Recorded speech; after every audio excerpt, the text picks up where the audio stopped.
प्रधानमंत्री मोदी जी के जो शब्द हैं, बिल्कुल ट्रोलर और गली के जैसे लुच्चे लफंगों का शब्द होता है ना, उस तरह है। बहुत ही दुखद और शर्मनाक है। और जिस तरह प्रधानमंत्री कभी कपड़े से पहचानते हैं, कभी पंचर बनाने वाला बोल रहे हैं, बहुत अफसोस की बात है। और यही मतलब पूरे भाजपा और इनके जो सहयोगी टीम है, सभी के लगातार इस तरह के शब्दों का इस्तेमाल किया जा रहा है। देखिए, मैं ये बोलना चाहती हूँ, प्रधानमंत्री को रोकना चाहिए, ना कि उस चीज को और स्ट्रेंथ देना चाहिए। और मैं प्रधानमंत्री जी से एक बात ये बोलना चाहूंगी, मुसलमान सिर्फ पंचर ही नहीं बनाता है, मुसलमान मिसाइल भी बनाता है।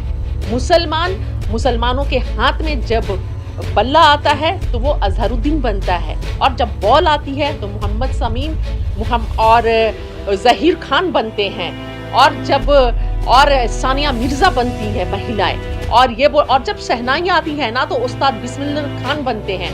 और हमारे देश के जो पहले शिक्षा मंत्री हैं मौलाना आजाद बनते हैं, है ना, जिनका मतलब जो शिक्षा में जो भी सिलेबस उन्होंने ये किया था, अभी भी मतलब याद किया जाता, यादगार समय था उनका।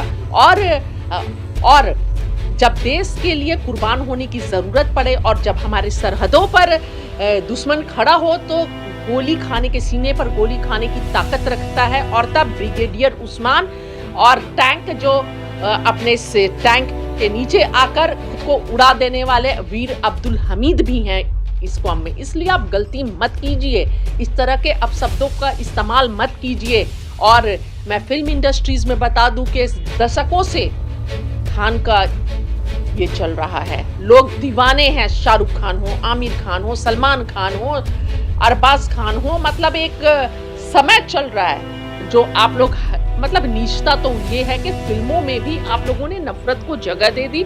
हमेशा आप लोग बाइकाट करने के लिए बोलते हैं, लेकिन वो फिल्म भी सुपर डुपर हिट होती है। तो इस तरह नफरती भाषण देकर आप देश को और देश के लोगों को बांटने की कोशिश मत कीजिए। प्रधानमंत्री जी, आपसे अनुरोध है। और मैं ये बोलती हूँ कि प्रधानमंत्री जी को कम से कम अपने पद की और कद की गरिमा रखनी चाहिए।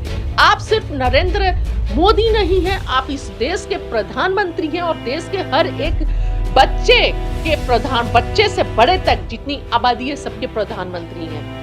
लेकिन आप प्रधानमंत्री को मुसलमानों की बात करने लगे। आप लोग पहले कह रहे थे कि प्रधानमंत्री मुसलमानों की बात करते नहीं है, लेकिन आप तो बात करने लगे। देखिए, सबसे पहले तो प्रधानमंत्री को खुद ये समझ में नहीं आता है कि वो चाहते क्या है और कर क्या रहे हैं। एक तरफ तो आप कांग्रेस को बोलते हैं कि मुसलमानों के लिए बहुत ज्यादा किया, हिंदुओं को कांग्रेस ने पूरा अवॉइड कर दिया, देश में बर्बाद कर दिया। फिर दूसरी तरफ आप बोलते हैं कि मुसलमानों को कांग्रेस ने बर्बाद कर दिया, सच्चर कमेटी की रिपोर्ट की बात करते हैं, और अभी एक नया ताज़ा आप वक्फ बिल की बात करते हैं कि वक्फ बिल में अगर ये हुआ होता, अगर सही से काम हुआ होता तो आज पंचर नहीं बना रहे होते।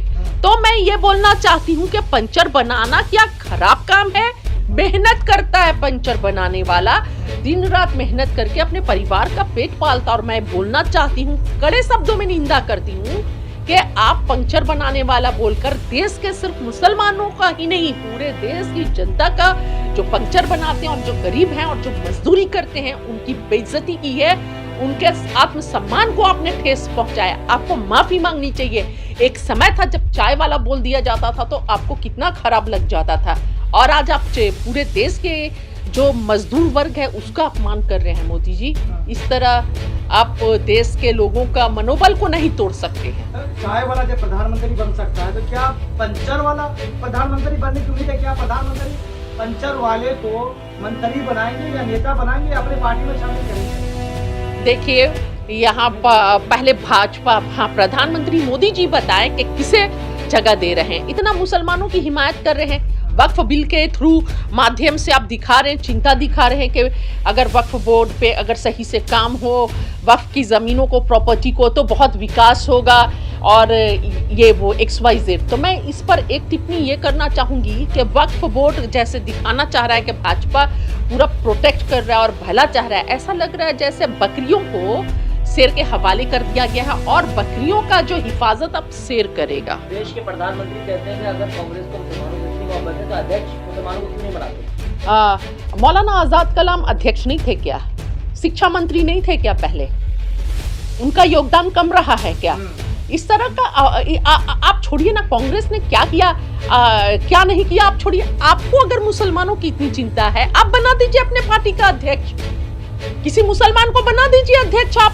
और दूसरी बात ये बोलूंगी कि आपको महिलाओं की भी चिंता है, मुस्लिम महिलाओं को कैसे सशक्त किया जाए, तो आप राज्यसभा चुनकर भेज दीजिए 10-15 मुस्लिम महिलाओं को। कौन सी बड़ी बात है आपके लिए?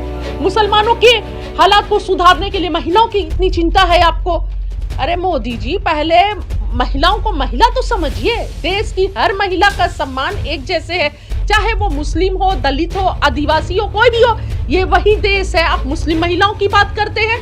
अरे मणिपुर पर तो बोलिए, मणिपुर में महिलाओं को नग्न करके घुमाया गया और आपका मुंह तक लब तक आपके नहीं हिले, और आज तक आप मणिपुर की माताओं और बहनों के आंसू पोंछने नहीं गए।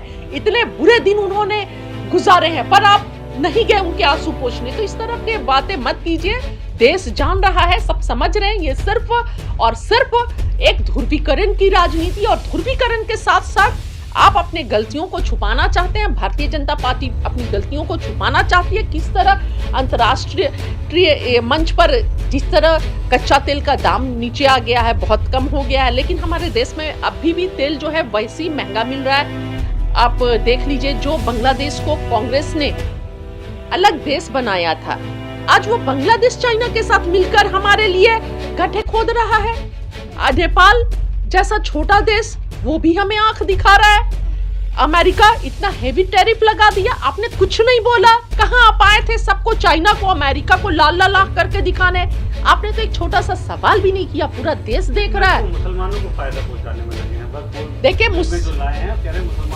मुसलमानों को फायदा नहीं, अरे ये सब कहने वाली बात है। मैं वही बोल रही हूँ आपसे। पहले आप ये बताइए ना, संघ में कितने अध्यक्ष बने हैं? जो राष्ट्रीय अध्यक्ष होते हैं संघ के, आरएसएस के, कितने दलित और पिछड़ों को बनाया है? पहले आप वहां पर स्थान दीजिए, वहां पर उन लोगों को लाइए, बनवाइए। तो फायदा पहुंचा रहे हैं। आप पहले दलित और पिछड़ों को संघ का अध्यक्ष बनाइए, उन्हें बड़े बड़े पदों पर लाइए, और जो मंदिर में बैठे हुए हैं पुजारी, वहां पर दलित और पिछड़ों को लाइए, पुजारी बनाइए। उसके बाद से बात कीजिएगा, कांग्रेस की बात कीजिएगा और मुसलमानों की बात कीजिएगा। पहले जो दलित पिछड़े जो हैं, उनसे अपर कास्ट जो है, उनसे रोटी और बेटी का रिश्ता कीजिए। बाद में आप फिक्र कीजिएगा मनीषा बाल्मीकि क्या होता है, दलित बच्ची का रातों रात बलात्कार होता है और 100 का अंतिम संस्कार भी नहीं करने दिया जाता है। और आप मुस्लिम महिलाओं की चिंता करते हैं, क्या होता है बिल्किस बानो के साथ? 11 बलात्कारियों को जब छूटते हैं तो फूलमाला देकर भाजपा के लोग स्वागत करते हैं। बहुत ही शर्म बहुत शर्मिंदा होने वाली बात है। शर्म से सर झुक जाता है, चाहे बिल्किस बानो हो या कोई भी हो, कोई भी महिला हो देश की। ऐसा नहीं होना चाहिए कि बिल का विरोध करेंगे। संजय निरुपम जी ने कहा है कि जलियांवाला बाग याद रखना होगा आप लोगों को। विरोध किए। देखिए किसे याद दिला रहे हैं जलियांवाला बाग? किसे याद दिला रहे हैं? जिसने देश की आजादी में तहरीक रेशमी रुमाल जो तहरीक चलाया था उसे, और जो हमारे उलेमा शहीद हुए थे, पूरे फांसी पर चढ़े थे, हम लोगों को याद दिला रहे हैं संघ और आरएसएस। आप याद कीजिए कि आजादी की लड़ाई में आप क्या कर रहे थे? आप देश के साथ खड़े थे। भारत छोड़ो आंदोलन में आप किसके साथ खड़े थे? देश के साथ खड़े थे, देश के लोगों के साथ खड़े थे, गांधी जी के साथ खड़े थे, नेहरू जी के साथ खड़े थे, या फिर अंग्रेजों के तलवे चाट रहे थे? हमें ज्ञान देने से पहले, और डराइए मत। हम लोग डरने वाले नहीं है। जो सच्चे देशभक्त होते हैं ना, वो डरते नहीं है। बिल आ जाएगा, बिल कानून लागू हो जाएगा तो उससे गरीब मुसलमानों के घरों में खुशहाली आएगी। उससे आपत्ति है आप लोगों को? हमें क्यों आपत्ति होगी? एकदम अच्छी बात है। सबसे पहले तो जो गरीब मुसलमानों पर आप ये रहम कीजिए कि जो झूठे केसों में फंसा दिया जाता है। पत्थरबाजी अगर कोई ना भी करे, आप मस्जिद के पास जाके भेज देते हैं। कोई भी यात्रा जा रही है, उसे मस्जिद के पास रुकने का क्या मतलब बनता है? और उकसाने वाला आप भाषण देते हैं, उकसाने वाले गाने गाते हैं, स्टेटमेंट्स देते हैं, और जो बेचारे जो बेगुनाहगार मस्जिद के नीचे देवी देवताओं को जगाते हैं। ये सब कहने वाली बातें हैं, गलत बात है। नहीं, अभी मैं नहीं, एक मिनट, मैं जो बोल रही थी उसे कंप्लीट कीजिए। हाँ। तो जो गुनहगार नहीं है बच्चे, उनको आप केस कर देते हैं। उनकी गरीबों को माँ और बहनें रोती हैं, परेशान होती हैं, धक्के खाती हैं, थाना के कोर्ट के धक्के खाती हैं। आपको समय नहीं लगता है, बुलडोजर लेकर आप पहुंच जाते हैं बुलडोज करने घर, तब गरीबों का नहीं याद होता है। और गौ रक्षक के नाम पर लगातार जिस तरह हरियाणा में मेवात जो क्षेत्र है और देश के हर जगह पहलू खान, कितने सारे नाम है। मैं भी गई हूँ, हमेशा जाते रहती हूँ हरियाणा में। जो अभी मोनू मानेसर वाला केस हुआ था, तो मैं जुनैद और नासिर के घर में गई। उनके छोटे छोटे बच्चे, कोई कमाने वाला नहीं, और रो रही है, माँ विधवा हो गई है, बेवा होकर पड़ी है और वो रो रहे। तो आपको तब मुस्लिम महिलाओं की चिंता नहीं थी? और एक गरीब को जलाकर मार दिया जाता है, इतने बेरहमी से उसका मर्डर कर दिया जाता है, तब याद। इसलिए मैं बोलती हूँ ढोंग मत कीजिए।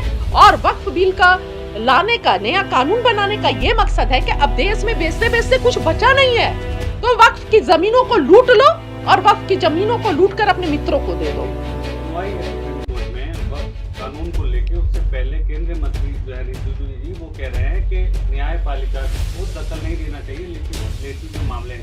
देखिए, किरण रिजिजू का जो स्टेटमेंट है, ये डायरेक्टली और इनडायरेक्टली न्यायालय को थ्रेटनिंग है। आप बताइए कि न्यायालय को किरण रिजिजू कौन होते हैं बोलने वाले कि आप दखल मत दीजिए? ये संविधान ने हमें अधिकार दिया है कि अगर हमें कुछ पसंद ना हो या हम अगर विरोध करें तो कोर्ट में जा सकते हैं। ये हमारे संविधान ने अधिकार दिया है, इसलिए कोर्ट में गए और कोर्ट न्यायालय फैसला देगी। तो आप न्यायालय को इस तरह बोलने का मतलब है आप डायरेक्टली और इनडायरेक्टली ये फैसला आने से पहले आप थ्रेट दे रहे हैं। तो सोचिए, देश में कानून की धज्जियां और संविधान की धज्जियां उड़ रही हैं। अदालतों को भी धमकाया जा रहा है। अदालतों को भी धमकाया जा रहा है। मैं वही बोल रही हूँ कि ये दिन आ गया। इतना बुरे दौर में देश कभी भी नहीं था और न ही कभी संविधान इतने खतरे में था।